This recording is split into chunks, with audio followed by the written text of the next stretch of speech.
আল্লাহ রাসূল সাহাবায়ে কেরামকে পাঠালেন নাজদ এলাকায়, যাও সেখানে গিয়ে কাফেরদের বিরুদ্ধে তোমরা যুদ্ধ করে আসো।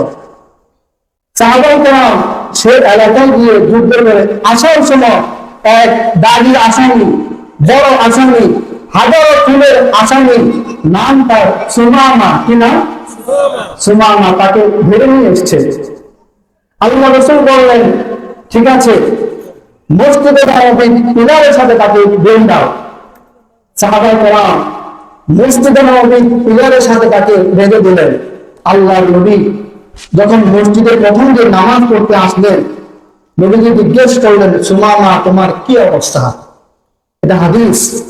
তোমার কি ধারণা আমি তোমার সাথে কেমন আচরণ করতে পারি?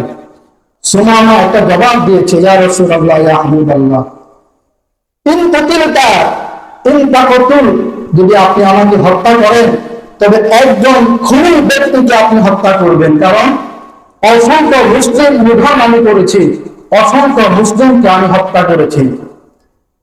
আল্লাহ রাসূল তাকে আর কিছুই বললেন না, চলে গেলেন।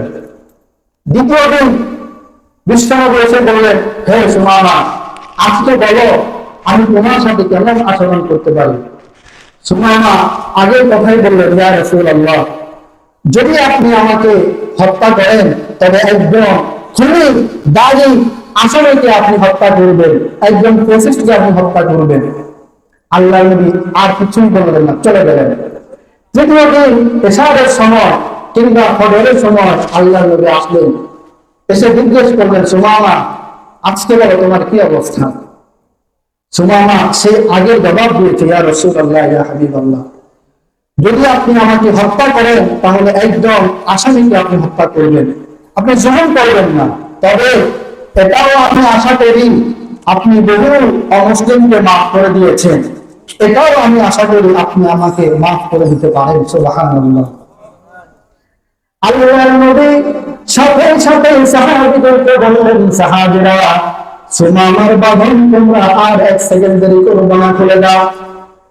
সাহাবায়ে কেরাম সুমামার বাঁধন যখন তারা খুলে দিলেন, কিতাবের মধ্যে লেখে সুমামা সাথে সাথে মসজিদ থেকে বের হয়ে গেলেন। সাহাবায়ে কেরাম আশ্চর্য হয়ে গেলেন, তাকে ছেড়ে দিয়েছে, সে তো আল্লাহর হাবিবের সামনে আসার কথা, সে মসজিদ থেকে কেন বের হলো? সে কি পালিয়ে যাচ্ছে? সাহাবায়ে কেরাম তাকিয়ে দেখছেন সে কি পালিয়ে যাচ্ছে কিনা। সাহাবায়ে কেরাম তাকিয়ে দেখে সুমামা মসজিদে নববী থেকে বের হয়ে একটা পুকুরের মধ্যে সুন্দর করে গোসল করলেন। গোসল করে আল্লাহ হাবিবের সামনে আসলেন।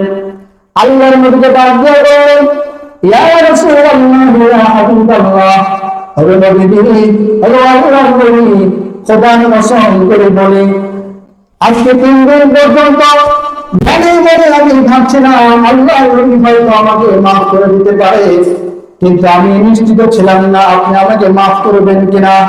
আল্লাহর নবী, যখন আপনি আমাকে মাফ করে দিয়েছেন, আমার জীবনের সব চিন্তা, সব ভাবনা পাল্টে গেছে। আল্লাহর নবী, এই জন্য আমি গোসল করেছি, আমি পরিষ্কার হয়ে গেলাম, আমি পবিত্র হয়ে গেলাম, আর এক সেকেন্ড আমি দেরি করব না। এখন আপনি আমাকে কালেমা পড়ে দেন, লা ইলাহা ইল্লাল্লাহু মুহাম্মাদুর রাসূলুল্লাহ। সুমামা কালেমা পড়ে মুসলমান হয়ে গেলেন। আল্লাহর নবীকে ডাক দিয়ে বললেন, ইয়া রাসূলুল্লাহ, ইয়া হাবিবাল্লাহ, হে নবী, আমার মনের বড় একটা আশা, আমি মক্কায় যাব, মক্কায় গিয়ে আমি উমরা পালন করব। আল্লাহর নবী বললেন, ঠিক আছে, মক্কায় যাও। সুমামা যখন মক্কায় গেলেন, মক্কার কাফেররা সুমামাকে ডাক দিয়ে বললেন, সুমামা, তুমি না অমুসলিম ছিলে, মুসলিম তুমি কখন হয়েছ? সুমামা ডাক দিয়ে বললেন, হে মক্কার কাফেররা, খোদার কসম করে বলি, আমি অমুসলিম ছিলাম, ইসলাম গ্রহণ করবো জীবনে কল্পনা করতে পারি নাই। হে মক্কার কাফেররা, আল্লাহ নবী যখন আমাকে মাফ করে দিয়েছেন, চিন্তা করলাম হাজারো মুসলিমকে যিনি হত্যা করেছে, আল্লাহ নবী তাকে মাফ করে দেয়। এমন মহান আদর্শের নবী পৃথিবীতে আর থাকতে পারে না। এবং মহান নবীর ধর্ম থেকে আমি আর দূরে থাকতে পারি না। এই জন্য আমি আল্লাহ নবীর হাতে হাত রেখে কালেমা পড়ে মুসলমান হয়ে গেলাম। সুবহানাল্লাহ। আল্লাহর হাবিবের আদর্শ, তিনি মানুষকে মাফ করে দেন।